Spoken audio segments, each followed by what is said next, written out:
Being with us, we'll start with that U-turn by the US president just announced. We are reacting, of course, immediately here at France 24 after an incendiary speech at Davos where he threw his weight around with a sequence of half-truths and insults aimed at the rest of the world, especially Europe and NATO over Greenland. It's been announced in the past few minutes that Donald Trump has dropped his threat to impose tariffs on a number of nations, including France, for their stance on Greenland, saying he'd reached the outlines of a deal with NATO on Greenland's future. What does this mean? Let's bring in Fraser Jackson, our Washington correspondent, to get his insight on the situation. Fraser, what can you tell us? Sorry, Mark, I'm still trying to work sources at the moment. As you can imagine, this is all breaking. It is a difficult one, isn't it? I mean, obviously, with what Trump said at Davos, all very difficult. Sort of his attitude was saying one thing, but now it appears something has changed.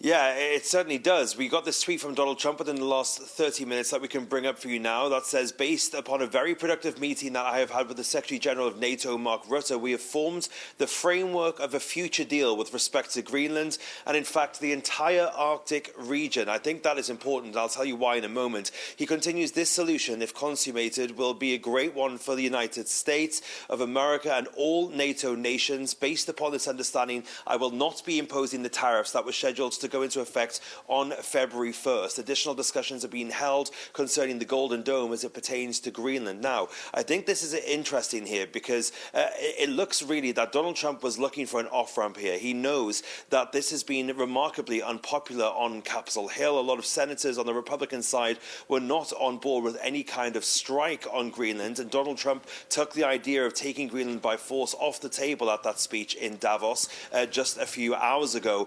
But now he seemingly has reversed course and said that these tariffs will not be going into effect on February 1st. Reading between the lines, it appears that Donald Trump is going for what the Europeans here are offering, which is effectively a beefing up of the security situation within Greenland. And of course, Donald Trump is also worried about, as he said there, the rest of the entire Arctic region. That, of course, includes Canada as well. So it is likely we will see some movement on that in the future. But effectively, the Europeans here have floated the idea of sending more resources to Greenland, sending more troops, and likely getting more American boots on the ground in Greenland as well. Remember, over the course of the last 40 or 50 years, at one point, the US had around 18,000 troops in Greenland during the Cold War, and well over a dozen bases there. That is down to one base, the space base, which it monitors a lot of those missiles that the US is worried about, which would head to the continental United States from Russia if they were to be fired.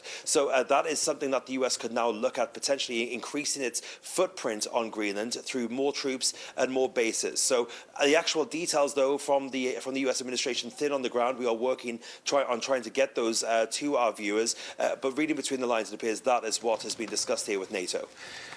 Fraser, thank you for that update, and clearly it is a fast developing situation. We know we can count on you for further updates throughout the night. Fraser Jackson in Washington, thank you.